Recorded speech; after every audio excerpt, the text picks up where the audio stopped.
Yes, guys, welcome back to episode 20 of the Blue Balls podcast. Finally here after a home win. Feels like it's been ages since we've had that opportunity to celebrate. And we have the opportunity to go back to back before the end of this stream. Before the end of the week, we could actually go back to back to back. I forgot we actually have 2 home games before the international break. But plenty to get into both on and off the pitch. Been a lot of transfer news on the road to deadline day. Probably going to touch a little bit on the Wimbledon game towards the end of the video. But guys, as always, let us know your thoughts down in the comment section below. Don't forget to like and subscribe to the channel as well.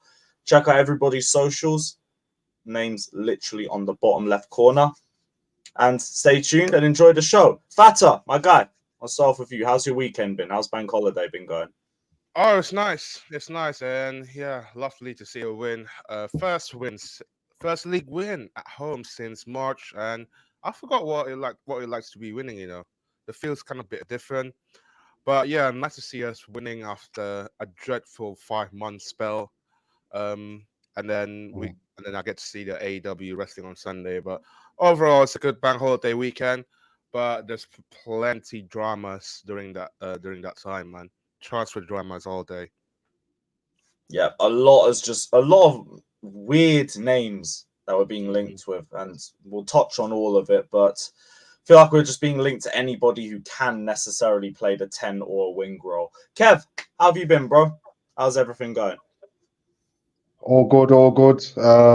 Just like Fata said, really, no surprise that we won against Luton. We had to win, and we had to win by a couple of goals to prove that we have took a step forward. I think last year there would have been probably a doubt under Potter that would win so convincingly, but this season, Sterling is playing in his right position, and we started to see the Sterling which played for City. So there was no doubt in my mind that we'd get the 3 points. But now we need to keep the momentum. We've got Wimbledon tomorrow, and then Forest. We've got to get 2 more W's, to go into that international break with some enthusiasm and some courage, and then hopefully come back after and carry on where we left off. Facts. Totally agree. Now's the opportunity for us to seriously build some confidence, and we have to capitalize on it. Alex, hope everything's been good, bro. Let me know how everything's been. And also, how does it feel to finally have a home win? Mate, it was good, wasn't it? Yeah, I was lucky. I wasn't in Matthew Harding like I was for the Liverpool game. I was in the East, but I tell you honestly, do you know what, mate? Just standing behind Poch, the way he shouts at the players, the way the players respond, and it's not just a response in terms of effort. We won 3-0. I predicted 4. I thought it was either going to be a thrashing or maybe like a skimmer, like a 1-0, just nick it. It doesn't look good, but it did look good. Luton had a couple of chances. They had a period in the second half where, to be honest with you, they were all over us. I thought they would score, and I actually think Sanchez made one decent save in the game. I think there was a deflection involved. But yeah, we're starting to see the best out of some of our best players. And I mean, any team wants to see that, but not every team gets to see that. So Sterling looks great.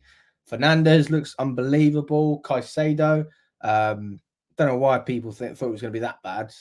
He got chucked in the deep end at West Ham, and he's been given an opportunity to redeem himself. And straight away, he was involved in, I think it was the 3rd Sterling goal. Was it the 3rd Sterling goal? The 3rd goal of the match, yeah. So he's involved from the get-go, and then defensively as well. He's got the work ethic. He made an unbelievable block, not afraid to put his body on the line. And I just also want to touch on Robert Sanchez. Nobody appreciates this guy. We're talking about, is he good enough to be our number 1? He made a couple of mistakes in the warm-up, this and that. His distribution is 10 times better. Who's been going at him for the warm-up? No, I need names dropped. What? No, I mean, if you did see his warm-up against Liverpool, it was a bit shaky. It was quite shaky. Talk about micromanaging. It's his first game. It's his first game for Chelsea. He literally got signed before the game. I'm trying to give him the praise. But no, people. Oh, no, I'm not seem to saying be you. doing I'm saying whoever said that. Like, that's I mean, I insane. remember after we were walking back from the West Ham game, who was I walking back with? I was walking back with Father, Nina, Charlie, Jacob. You know, some people were still a bit unsure about it. I can't remember exactly who said what, but I wasn't getting an overriding feel like, oh, this is our number one. And do you know what? I get that. You know, you don't really look at it and say, wow, this guy was unbelievable recently because he was put on the bench at Brighton. So why would you start him at Chelsea? But the fact that he can ping balls in straight into Sterling doesn't even have to jump for these kicks. It just comes to him. All of those passes that he's able to do is so calm and composed. And, I think Kepa looked pretty relaxed on goal kicks and when it came to distributing. Too relaxed. But that's the problem. But it was He relaxed. always used to do these things. Whenever he held the ball, there'd be an opportunity to counter quick. He'd spend 10 seconds just like this. The whole crowd would be screaming, release, just release. And he's still just doing this, just pointing at a couple people, letting the whole team set up. And then he's going to distribute it. That's it, man. And we never release. really have that problem with Sanchez. When there is a counter to be made, he fucking releases it, mate. But no, his distribution's first class. I mean, that's up there with Edison.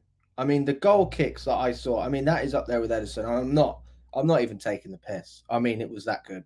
This is world-class distribution.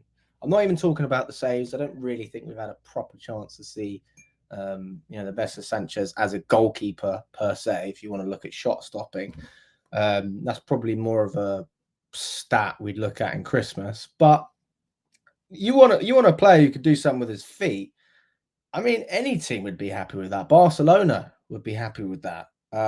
So that's something, isn't it? But yeah, we need to see what's going to happen in terms of the big moments when he needs to save us. But so far, so good.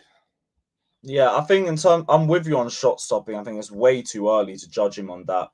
But the distribution, this is night and day. And to be honest, I'm starting to think it's becoming more of a fundamental of modern day goalkeepers. You have to be able to play out the back because everyone's prioritizing high intensity at the top level. We can't play at high intensity if we're not moving the ball quickly enough, and holding the ball for too long or poor distribution kills all of that. So I'm glad we have that position potentially sorted. I'm also glad to see Sterling finally start firing. I feel like for the first time, maybe even with the little Tuchel period involved as well, this is the first time where I genuinely think we're seeing the Raheem Sterling at City. Obviously, we need a couple more weeks to see the consistency level, but it's been 2 games now where I've thought Sterling's the best player on the pitch. Never had that feeling before. Yeah, Kev, what's your thoughts on Sterling? The only reason is last season, this goes down to management and tactics and playing the positions in the best position, playing the players in the best position. Simple as that. Potter last season, when we had no right back against Aston Villa, he played right wing back, and you're expecting Sterling, and everyone's criticising Sterling, saying he played poor when he's playing right wing back, criticising the player when he's playing right midfield. We all know Sterling's best position is right forward, in and around the box. He's got quick feet. He can draw players in for fouls, and he can finish. And that's where City used to play him, right forward. He used to score tap-ins, and he could trick his way and create stuff in them positions. When Sterling even admitted in the interview, when he's playing with his back to goal, he's useless. There's nothing. He gets easily utilised because you push him that way, he's not going to want to turn and spin you. So now he's playing in his best position. We're seeing the best of Sterling, and it's a lot of players are jumping on his back against who. Who did we play first game? Sorry. Yeah, Who did we play first game of the Forest at season? home. Oh, first, yeah, Liverpool. Yeah, Liverpool. Yeah, Liverpool. Liverpool. Bloody hell, I feel like years ago. Sorry, yeah. I've seen a few fan cams, and a lot of us was jumping on his back saying Sterling has to go, this and that. The guy's a proven Premier League player, and he scored a hell of a lot of goals for City. So just give him time, and I think this season we could see the Sterling that we've seen playing under Guardiola at City, 100%. But you know the thing as well with Sterling is under Tuchel, we played terribly. Like the football was bad, but he was still scoring. Now we're playing well and he's performing. So I mean, if you can balance that, I mean, you've got a great combination. Because I always thought if you wanted to build the team around Sterling, you'd probably lose a bit of the fluidity. But seems like Poch is able to get the best out of the whole squad. Yep.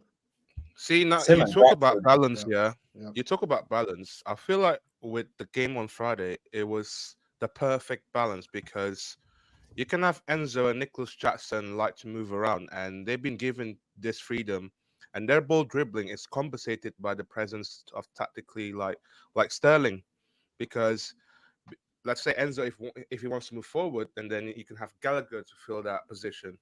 And then vice versa, if Enzo wants to stabilize the build-up play to that front three with Sterling and Jackson and whoever plays on the left, like then Gallagher's also be happy feeling that position as well. So I think with Sterling, he's a problem-solving player, but the thing is that what I found out about Friday's game is that the lack of rotation, I would say, the small detail of it, because it has given us a nice chance to build some chemistry. You got Sterling and Jackson, you got Colwell and Chilwell, and Gusto and Sterling, and Enzo and Nicholas Jackson. So at the end of the day, this is a long-term problem-solving issue for Pochettino. Yeah, and personally, I wanted to touch on just Nicholas Jackson as well, by the way. Finally got off the mark for Chelsea. And that's all he really needed, because the first two performances, they didn't really leave me with any question marks. Still presses well, still does well on the ball, gets the ball into good positions, links up well, just needed to get into more goal-scoring positions. Now he's adding that. The link up with Sterling is starting to become a lot more fluid. I'm very excited to see how the pair of them continue to grow and develop, because they're both getting the best out of each other. 100%. And you look at Havertz last season, he's not scoring that. Well, There's no way he's scoring that. So I saw someone just frame that next to his miss against Fulham, and it was the exact same thing. Yeah, I think he's been impeccable in that game, especially like when you get into those position that he's always there. He's a one-man attacking machine. At the end of the day, I think He's a breath of fresh air. Yeah, in the second half, especially that third goal, that Enzo to Nicholas Jackson, again, that chemistry build-up, because even last season we were struggling to build up and to get out from the pressure, and then Enzo just lump it forward, and then Nicholas Jackson always won the aerial duels and bought some midfield some time to get the build up correctly. But he's been outstanding for the guy that The thing is Jackson. Yeah, and the thing is Jackson is he's so good at playing. With certain strikers. You got strikers who want to get in behind, so we could say, and Mikel Antonio for West Ham wants to get in behind all the time. And you had the strikers like Idiger Johnson who'd want to drop deep and link play. The guy can do both. He can do both really well. And that's unusual for a striker in this day and age. He wants to drop deep, link the play up, and also is hungry enough to get in behind and create chances as well. So we have really probably our best bargain in a long time, for like £32 million or something. That's a steal. And he's only 23. And I'm sure he'll get better and better as the season comes. So, fantastic bit of business by us to get him in. You talk about the hold-up play as well. He's not that big as well. So, I mean, you wouldn't expect it if you saw him tall. just warming up. Tall. But he's not. He doesn't strike me as a presence. Do you know what I mean? You would expect. Well, when you look at Antonio, the player you just mentioned, I mean, he's massive, and he can do both. Right. He can run in behind and he can hold it up. But you would expect that. I wouldn't look at a player like Jackson and say, right, this is the guy that's going to link up the play, drop deep, hold off big defenders like Van Dijk, week in, week out, and make the players around him better. So I'd say, okay, yeah, cool. We've got a great player who can run in behind. And don't get me wrong, if he's good at something, he's good at something. You're not going to take anything away. But I don't see a real weakness with Jackson. He's got an eye for the players around him, and he can get into the spaces and, well, he can put the ball in the back of the net as well. And what we have to also say, for everyone that was criticising our recruitment team, all of this stuff. I mean, I don't get any of it. I think it was only a small portion of the fan base. And look, I look on Twitter, so you're always going to see something. But I mean, they've just done a fantastic job. And this is where you give Bowley credit, because he's the one that appointed these people. So actually, you say, well, you know what, Todd, you made your mistakes last year, and we absolutely rectified them. And in order to take 2 steps forward, sometimes you have to take 1 step back. And that's what we did last year. So this year is, if anything, just as much a rebuild as last year. But the difference is we have the right foundations in place rather than the ones that we thought were good, and they turned out to be rubbish. Yeah, I feel like we're in a much, much better position. This is the first game in ages where I sit there and I'm thinking there's barely anything for me to look at in the squad and to just not feel confident about. The only worrying part is the left wing position, but we're clearly on the lookout for potential wingers / attacking mids. So hopefully that position gets rectified. I can't lie, I don't really want to see Chilwell at left wing anymore. It is what it is. Like, you shouldn't be in that position. The thing is, like, I want to get into Pochettino's head. Like, how come he doesn't trust Mudryk that much, though? That's the part that I still don't get. I mean, that doesn't surprise me. He is, I mean, you do see it. He is a very raw player. He needs a lot of coaching.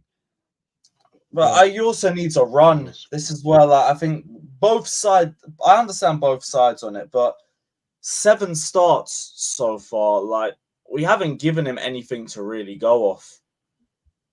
Started off like, okay, he had, I think, an off season because the Ukrainian league had ended early and he didn't go to the World Cup, so he had no sharpness, and I get that. But then he got benched a lot by Lampard.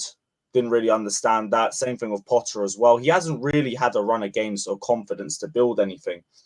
And like, I get that we're playing Chilwell as left wing because he at least tracks back, which Mudryk doesn't do. But Chilwell also gets beaten a lot, so I don't understand it. I think we should be trying to use that as an opportunity to give Mudryk a run of games and see what he can do with more confidence. I used the West Ham game as an example. Like, he came on and he was poor, but we brought him on for Chukwuemeka, who was a midfielder, and we killed the balance of the team in itself.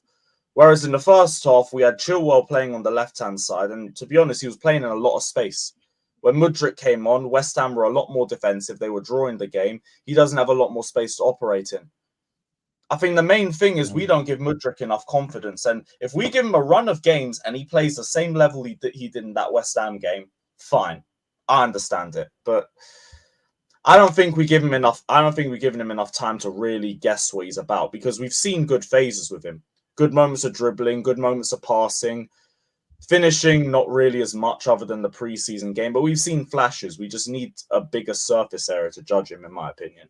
Yeah, well, he's got to get like, does he fit into the back 3 system or a back 4? Well, we're playing a back 4, so that wouldn't really matter. Chilwell's being used as the left wing, isn't it? Like, Colwell's the left back. But then if you're going to drop Chile and Poch wants to play with that type of player, I would be quite happy with Ian Maatsen as well, because he's another player who's unproven at this level. But Ian Maatsen's the perfect player for that. Go on, Kev. I think he's got a bit of delay. Sorry, I said you got a bit of delay. Yeah, I said Ian Maatsen's the. Oh yeah. Ian Maatsen's the perfect player for that, because it's not quite a 4 at the back. I think it's a 5 when we're on the defensive, but on the offensive it changes to a 5 by the looks of it. So Ian Maatsen defensively is very good, but attackingly he's a lot better than Chilwell. So I don't know why he hasn't been given a shout yet. Chilwell hasn't really been that good the last couple of games. So for me personally, against Wimbledon tomorrow, give Maatsen a start, which I think he will do. And obviously, if he does well there, start him against Forest. Give Chilwell, let Chilwell understand. Obviously, Chilwell's the second captain there, but still, his position is still under threat if he doesn't perform, and he's got to know that. In regards to Mudryk, I think in the West Ham game, I don't think he's that kind of player that is going to look good in the little gaps. I think he's more of a counter-attacking player. I think when I said him against in the Shakhtar Donetsk, the most of his goals came off counter-attacks. I think when you're playing against teams like West Ham and your Lutons and defensive teams of a low block, I think he's not very good with his first touch. I think he's more of a player that wants to open his legs and run at defenses, not the player that is going to find little gaps and use his trickery and that in small gaps. But like I said, he hasn't really had a good run of games yet. But it's down to him as a player. Like, he hasn't started under 4 managers in a row. So he's got to be doing something wrong in training for me personally. I wouldn't say he's doing anything wrong in training. I just think that because we don't have the midweek of, every other team that's playing European football, I think that just encourages Poch to stick with his starting lineup, because the one thing we couldn't do last year was get any rhythm with our squad. One week we were playing with a back 3, then we were playing with a back 4. We didn't know who was going to start. The only players that really were starting consistently was obviously Kepa, Fernandez when he came, Silva. I mean, that's about it, really, isn't it? Nobody else could really get the rhythm and the confidence. And I mean, the performances are terrible, but I don't think the management helped either.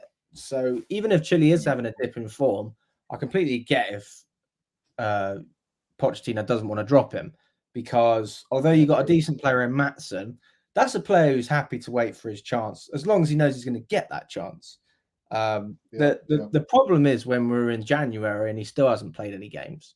But right now, I don't see an issue with that. I mean, I think it would be a no-brainer. You got to rotate against Wimbledon. To be honest with you, I think players that really perform against Wimbledon, you give them more minutes against Forest. I think that's a winnable game. But again, I wouldn't mind Maatsen and I wouldn't mind Mudryk either. But if I'm a manager and I had to choose between Jopp and Chilwell for one of those 2 players, I'm choosing Maatsen because I see a more reliable player. I see a player who's more comfortable tracking back. And on top of that, I'm seeing a player that, to be honest with you, you just know what you're going to get. And that's similar to what we saw with Lewis Hall, I guess. But he's gone now. And Maatsen is a better player than Hall because he can score goals as well. So you've got him in those forward positions. And in pre-season, he can score the goals. So the one question mark with Mudryk is reliability. I know he trains hard. I'm sure he puts in the extra hours. But if you're not going to do the exact job you need to do on the pitch, that might be a case of giving away one extra ball because you're trying too many dribbles, or just not being able to get the shots off, because it's about more than flashy moments. And we all look at, some of the flicks and tricks that we see from Mudryk, and it looks nice, but I think that it's really only the fans that watch on the telly that appreciate that. All the fans in the stadium, from where I come, a lot of the time they're frustrated with Mudryk. I know that just get the basics right. All he needs to do is get the basics right. But they're not. We're not seeing him. We're not seeing him create anything from those wide areas. Like, we're not seeing him whip a crossing, like a world-class crossing to the striker. We're not seeing him get a shot off and target. We're not seeing him do nothing. So the flicks and tricks don't mean nothing to us. No, but then you look at the opportunities that he's had this season. It's 10 minutes against Liverpool and 45 against West Ham. You're right, Lewis. And that Liverpool game, the only gripe I had with Pochettino is that we were screaming for Mudryk like 10, 20 minutes earlier than that. We might have got the win if he was there a little bit more. So, again, limited opportunities for him. He hasn't really been given a lot to work with. This is the problem, isn't it? So, we talk about limited opportunities. we don't make it any easier for ourselves without European football. You'd obviously get more minutes if that was the case. But if I'm Poch, Poch has just done a press conference talking about he wants to win the league, the Carabao Cup, and the FA Cup as well. So he wants to win everything. You can count on. And but you want to hear that. You want to hear that from your manager. I want to hear that. But if that's genuine, right? If that's not just spiel that he's saying for the cameras and the fans, right, then what's he going to do? He's going to pick the players that are going to perform the here and now. And of course, you're going to give players time to develop. But Mudryk needs time to develop. We all know that. In a weird way, you look at it and you say, well, actually, a team like Spurs, someone like that, they could afford to give him the time because you haven't got the pressure.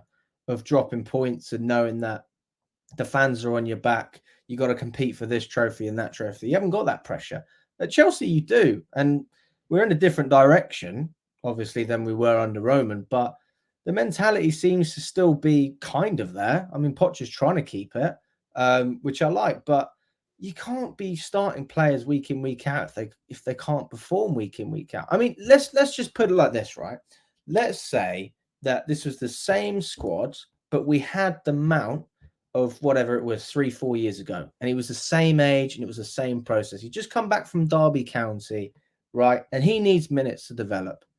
Do you honestly think we're going to give him the same amount of time this season than we would have when Lampard was the manager? I mean, we just wouldn't have been able to do it because the mistakes that he made wouldn't be accepted today. The only thing I'll say is I would when he's the only left winger we have right now. Because I don't get how Chilwell is the right answer when it's for defensive reasons, and he's not been good defensively. It defeats the whole purpose of it. It's a negative. Like, there's nobody else. Maatsen clearly doesn't have the confidence from the manager to be put in that position. So why is the £62 million signing being given that opportunity? That's what I don't get. The right side, Sterling's got that on lock. He said he don't want to be rotated around a lot. Leave him there. Keep cooking. Do what it is. The left-hand side, it's not been better with Mudryk out the team. That's been our only weak point, if anything. Yeah. I guess the only thing I would say is I wouldn't have an issue if Mudryk starts, and I wouldn't have an issue if Maatsen starts. I'm just saying that if I was the manager, I would go for a reliable player like Maatsen, who I think still has end product.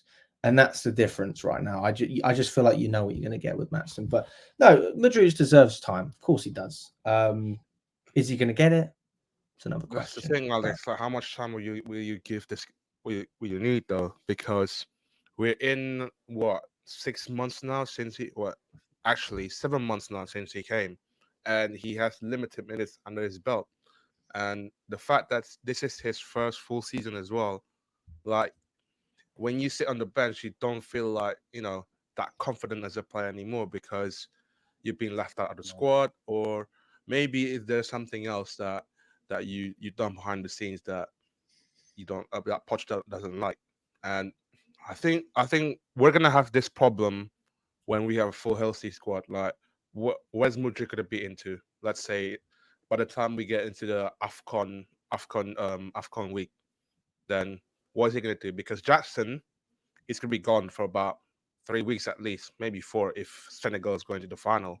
So again, that headache selection, that is great, but at the same time, Bosch gonna have to make a brutal decision which doesn't favor some of the players. Yeah. Only 2 league games though, thankfully, in January. I think the only way it would become really much of a problem for us is if we make the League Cup semi-finals, because then we'll have the double legs. Then it might be a little bit of a problem. Yeah, because we've got that 2 FA Cup matches as well. Yeah, they're both in January. How many games will Jackson miss? Right now, 4 games, potentially 6 if we make it to the semis of the League Cup. To be fair, and Nkunku might be back by then, so it could be a little bit better. Yeah, maybe. Either that or it's Mason Burstow time. Brozia's close to being back. I keep forgetting about Brozier. He was meant to be a month away, but he's only a couple of weeks now. Yeah. Brozia's nearly back, so what is he back? Is he back training with the first team or back training from last week? So he's not far. I think he's just missing match fitness, so he's good. By January he'll be up and running, so that's good news. So at least we'll have some kind of backup striker to Jackson for when he does go. So that's good news. Yeah, that's good. That's good. Sticking on the left side, the left back situation, Cucurella to Manchester United on loan. Didn't expect this. We're waiting for a £7 million bid for loan fee from Manchester United before Chelsea accept. Personal terms are already agreed between Cucurella and United. The only sense I can make of this is financial. I guess you get a bit more money out of the deal, and his book value decreases next year, so you could sell him for a lighter fee, and he might get more interest, especially with Colwill, Maatsen, Chilwell all competing at left back. There's not really any room for him, but anyone see this as just indirectly helping a rival? Because No. it's the other side to it. No, at the moment, because they're gonna have Wan-Bissaka, Lindelof, Martinez, and Cucurella. That's a wild backline to have, though. And at the moment, if you're in United fan position, they're going through that rough patch of period, like under Conte era. And the thing is, like, at least we managed to get that. Even when we had Conte, like, at least we get to win the title.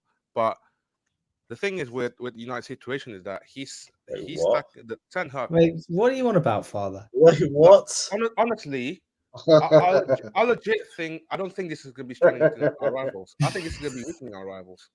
Oh my god! You think it's going to be weakening them? Bro, they got... No, but here's the thing. They got left-back injuries already. I just didn't understand the tangent you went off on. You were talking about winning the title with Conte, and then you said it was a difficult season. And you were talking about Wan-Bissaka, and he's all right back. And like, He's lost me, brother.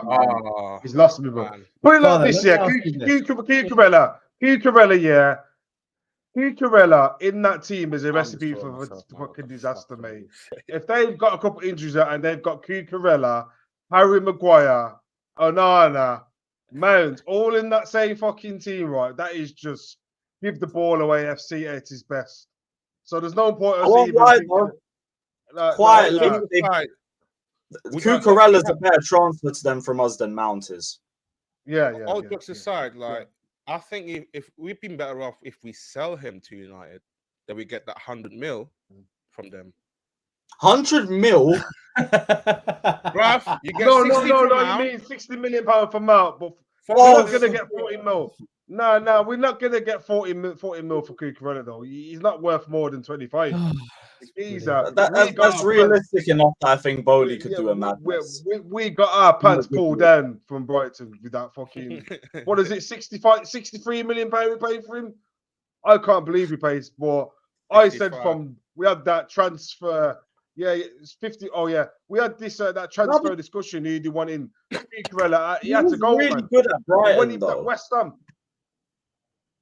it was decent. It was decent. No, he was one of the best left backs in the league. No. Let's be real, bro. It was decent. Yeah, it was decent. It was like we've spent 150 million on Caicedo, who had one good season in the Premier League. We did 60 million on Cucurella with one good season as well. I think he's not had a great time at Chelsea. I won't lie, but there's a lot of off the field issues in his first season. A lot of injuries as well that play a factor into it. Now, it doesn't really disqualify bad performances like the West Ham one, where he just was refusing to pass to Mudryk and pass sideways and backwards all the time. I hear it, but the thing is, it's just too early to write him off. And I won't lie, I think we're genuinely helping United out on the pitch here, which I don't get. We are helping United. If you say that, then I'm not sure, man. Because like, let's say if we loan them there. We're gonna have Chilwell and Maatsen, Ian Maatsen, as that two left back options that we got at the moment. Colwill can play left back. Colwill is our left back. Can play left back. Yeah, Badiashile can play left back as well. So yeah, there's just not enough room for him here. I get it. Ideally, we'd sell him, but nobody wants him at the money that we're asking for. So it kind of has to be a loan deal. Just United. I don't really get giving him to a rival. I don't understand. Just get him gone at the squad. There's no point having him around. He's not going to play. There's no point having him around. Just let him go to United. He knows he could go to United and have a good season and then sign him next season. Fair play to him. But there's no. But then that's us helping a rival who could be in the four of us. Is what it is, mate. This is the thing. This is why last season's transfer window was a shit one. We just signed too many players. Didn't need to sign Cucurella in the first place. He was going to go to City, and we came in with the 55 million whatever we paid, and we paid. We didn't need to do it. We could have just kept Colwill. last season. Cucurella never So got a chance though this season. Like, I think he's much better than Chilwell in Poch system at the moment.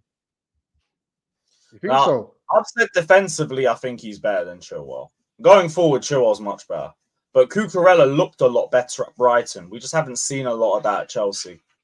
Defensively, though, I think he's much better. It's just he has a bozo moment that always leads to a goal, and it just kills all of the good work that he's done. But in terms of consistency, like I don't see him get beaten as much as Chilwell does. I think he keeps to his position a bit better as well.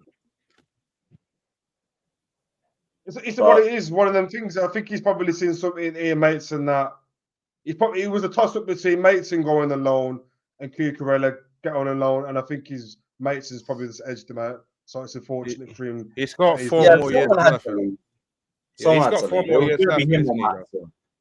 Wait, he's got 4 more years left, right, in the contract. Like, he's on 170k at least. I think so, but the whole idea of this loan should be to at least raise his value so we can get rid in a year's time.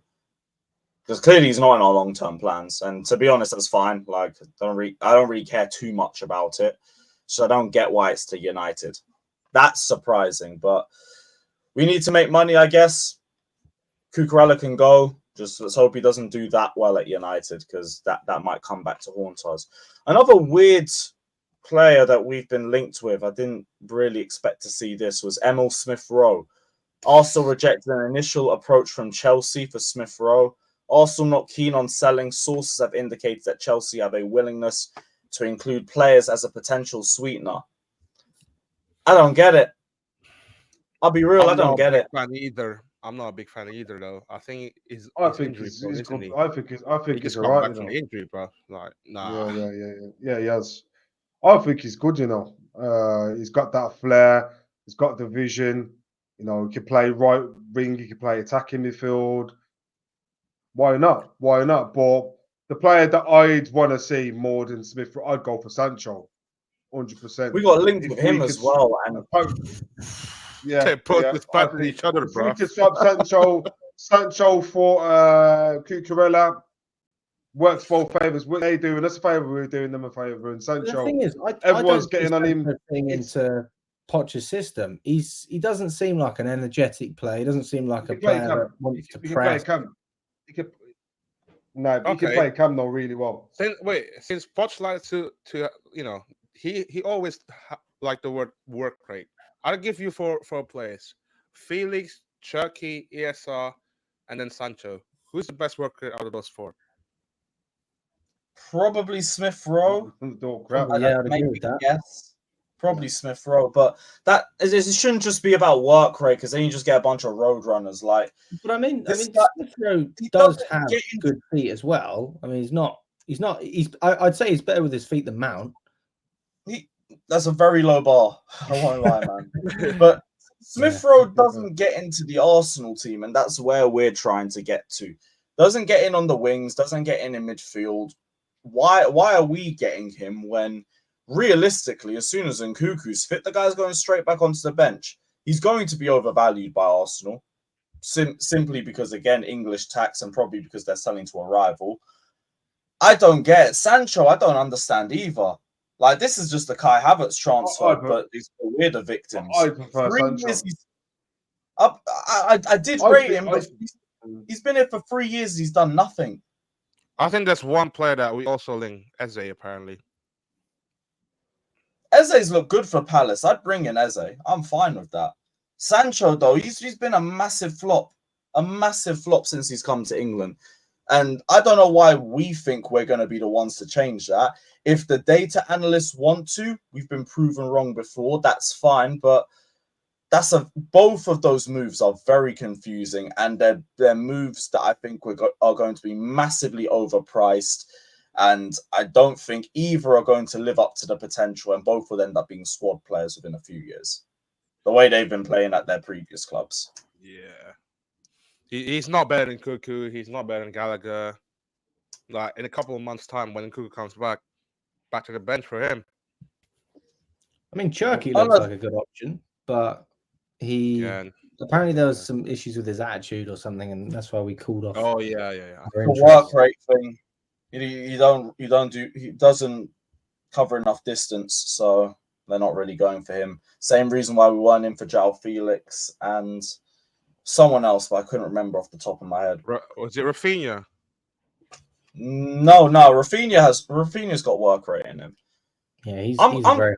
I don't know. Chelsea have been very quiet about who this attacker is that we're going in for. Even Fabrizio has been saying that he's keeping quiet about it, so there's no real links to go off. But it's interesting. It is very interesting.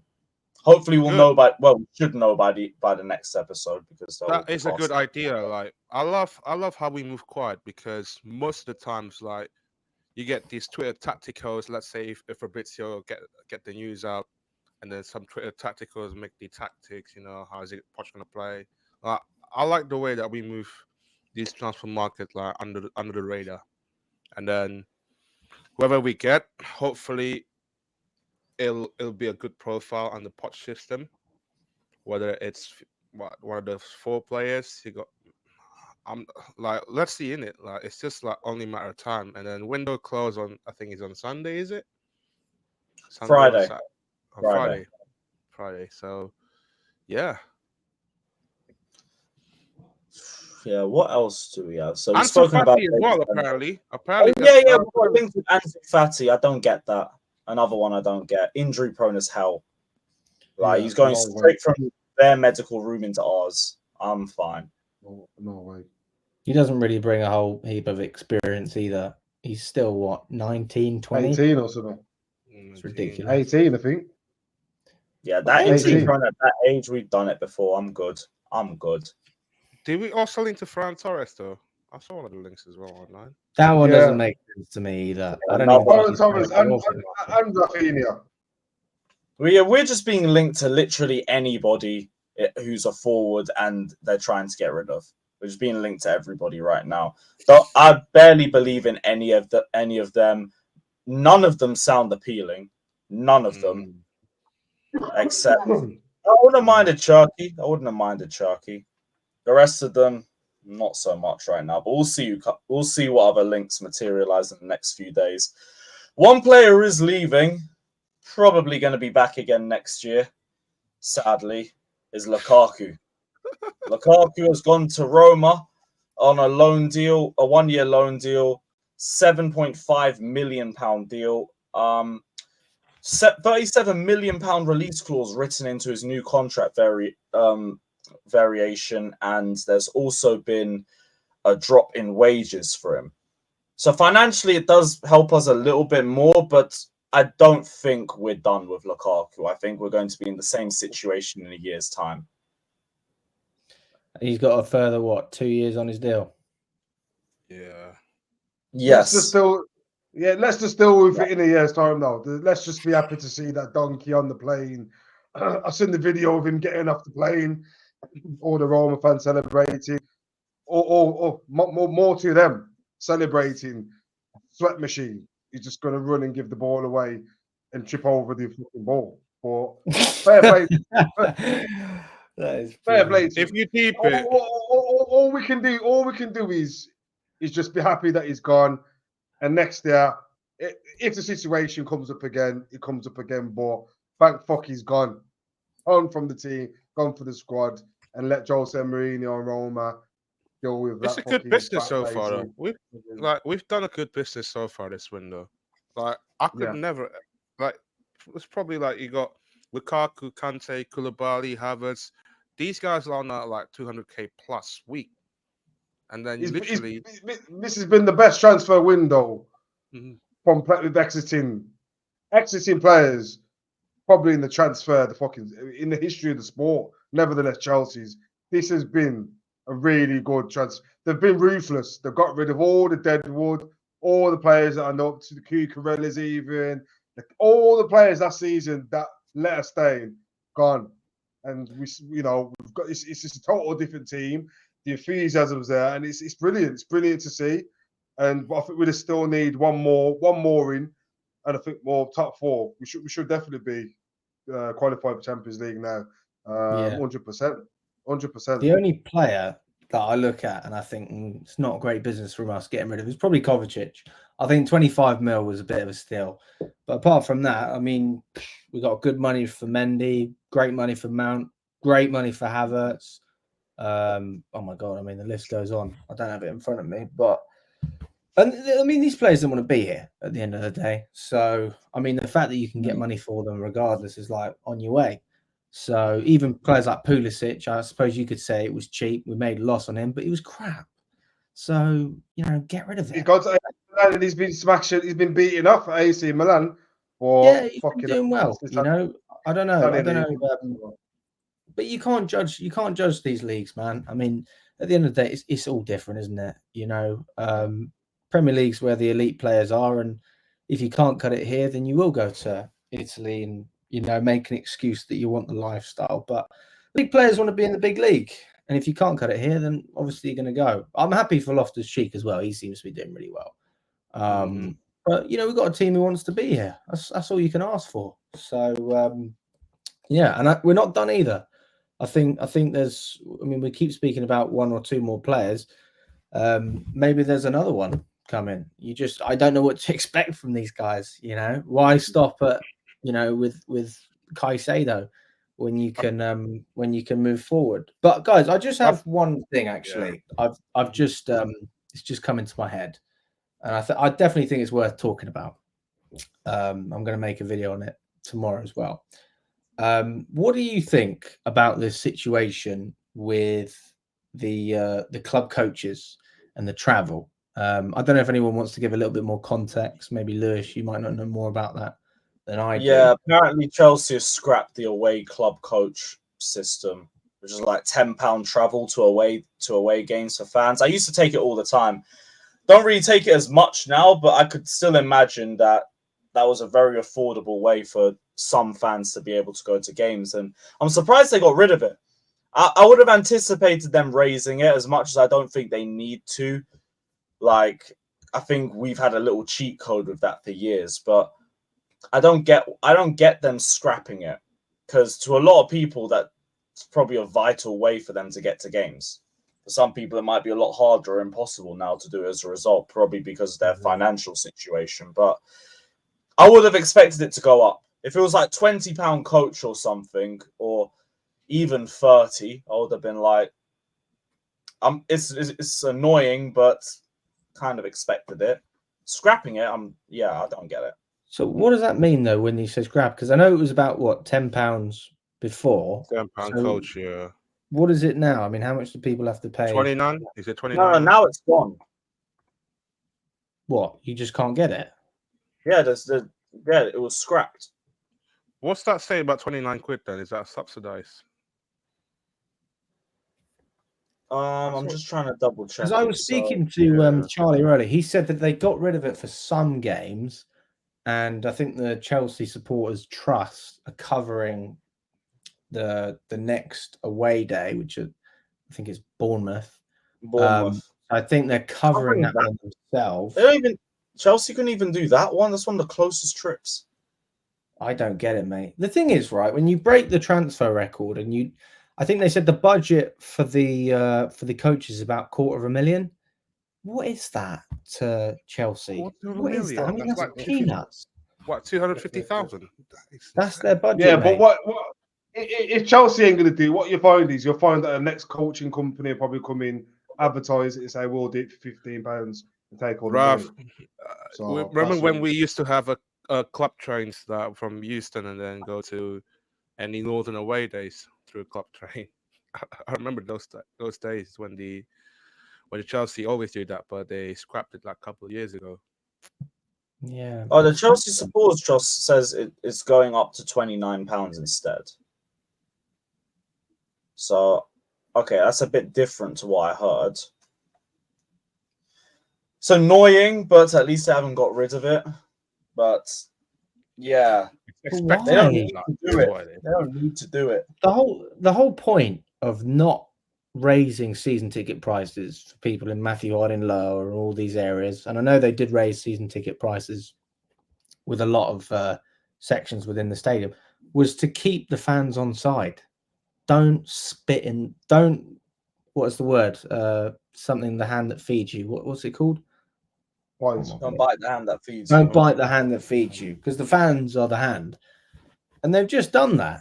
And why now? Like, if you're going to It's do only this, going to get Yeah, worse. but Like, as soon as we Yeah, make but top come- four, but season come on. tickets are gone. yeah, but £10 for travel, mate. That's pennies. Fans have got it. If you've seen the cost of living, if you've seen, for me, a driver, if you've seen the cost of fuel, if you've seen the cost of everything else, so it's inevitable that the price of things will start going up. It's just the way the world is at the moment. So for the fans to be paying £19 extra, it's not much. You know, it's just one of the things. It's part of the fabric of life now. Everything's going up. Well, when you Yeah. deep it, yeah, maybe fuel's just an even bigger reason I mean, why. you And can't. that's why I said if they had just raised it, it'd be annoying but kind of understandable. If you're scrapping it, why? That don't make sense. But they haven't scrapped it, so is what it is. Is what it is. Like, it could be a Yeah. lot worse. I remember hearing the way Arsenal used to do it was horrific. It would be like 50, 60 pounds for a coach or something. Really? That's fucking it. 30 quid, it's affordable. Like, it's still cheaper than trains. Mhm. So But that's what the Americans do anyway. We've got to understand that we're American owned. Like we've lived with Roman Abramovich, and he was all for the fans. The Americans, what they'll try and do, they'll slowly and slowly start putting things up slowly and slowly and slowly and slowly. And that's why Man United fans, like obviously Man United spent a lot of money, but if you go to United, they haven't done nothing with the ground, nothing with the train. Ronaldo said in the interview, he left 15 years, came back, everything was the same. So the Yanks, we all know they're about this. So slowly but surely, everything's going to start going up. But they won't do it in your face. They'll do it slowly behind your back, and Mhm. that's how it is. Nothing we can do. It's just the way it is. Yeah, I think we're lucky with Bowley and Clear Lake. I don't think they're as bad or are going to be as bad as the Glazers. I also don't think they're anything like Liverpool's owners, because Liverpool owners and the Glazers actually never spend. And when No. people talk about the money Man United do spend, it's not the Glazers' money, it's the club's money. And you know, Bowley, he has gone out of his way to really push at the top end, especially with transfers. And obviously there's all this talk about a new stadium and all the upgrades they want to make to the training facilities, all the things that they are trying to do. And there was a lot of praise at the beginning, but obviously the results dipped, finished 12. So I get it, the doubt that fans have. But I mean, you said it yourself, Kev.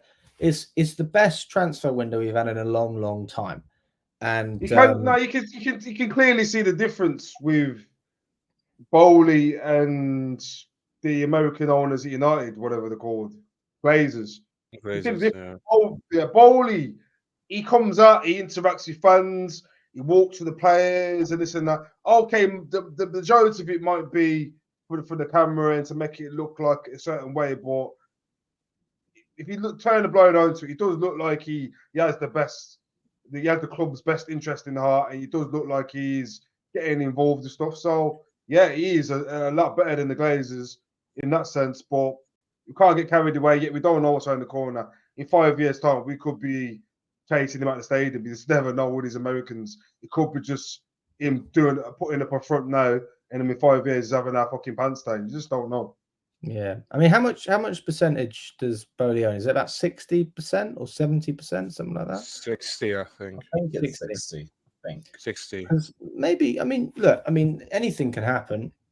And I think Bowley's the only one who really connects with the fans on a human level when you actually interact with him. Obviously, I'm, you know, speaking from experience. But you know, with Egg Barley and all these other guys, Hansi Viss, I mean, these I don't really feel a personal connection.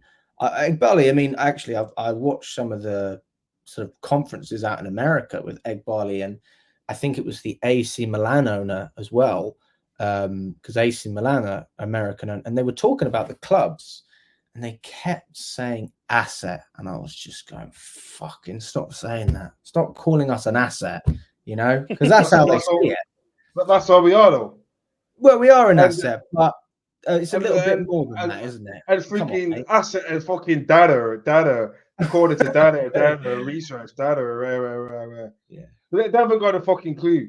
But But you know, they're putting maybe the it's going money to in. be a That's case, all. Kev, They're putting the where, money in. That's all we care about. They're putting the money in. They're being ruthless but with getting rid of shit players. So yeah, it's happy days at the minute, innit? We can't really complain. Could be a but lot it's about worse. why they're putting the money in, and I get more of a sense, and this is just me. Sort of, we're finishing off, so look, it's not going to be a long one. I get a sense that with Bowley, the longer he's involved with his club, the more of a connection he's going to have with the fans and the fan base and the club itself. And I get the sense with Egg Barley and other owners, there's just no connection, no effort to really connect with the fan base. I think it's a case maybe when the contract runs out, because I know they have to own the club for about 10 years before they can sell their shares. Maybe it's a case of Bowley buying them out. And that's the future for Chelsea. Don't know why this has come into my head, but it just sort of popped up, and Yeah. I don't know. Do you guys think that that's realistic? Because that's I where would, my I head's would, at. I would just keep it as original as they used to. Like I'm not, because I don't know Potentially. about this club culture stuff, because I always travel on a train. But I heard some stories like the club culture is beneficial for some people, and you know what? I just love when we used to have the club trains. When get the OGs travel on the train, club trains. Club trains used to be the one, man. They used to be the Never one. heard of them. Now, they used to do club trains in like 16, 17, 17, 18. And then they just got rid of them, I think, again, for financial reasons. But maybe Bowley might be planning to take over the whole thing. But we'll have to watch this space on that one. It's way too early to tell. But, Yeah, I mean, I see where you're coming from with it. yeah. I But just get the perception that it's not necessarily Bowley who's the driving force with the financial side of it. I think Egg Barley and the other owners are the ones that the clear lake, isn't it? Yeah, the clear lake. Yeah, and maybe it's a case of clearly. Well, it is a case of pumping money into it to increase the value of it, so that then they can get more for it when they sell. And obviously, if you're a successful club, the value is going to go up even more, which is fair.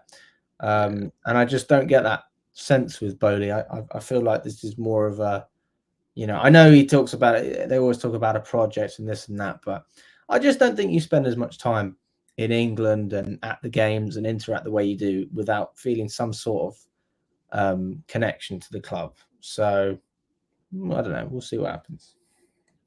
we'll see. But, guys, I almost the end of forgot this. episode Actually, 20. sorry, I almost forgot go on, this. Alex. Go on.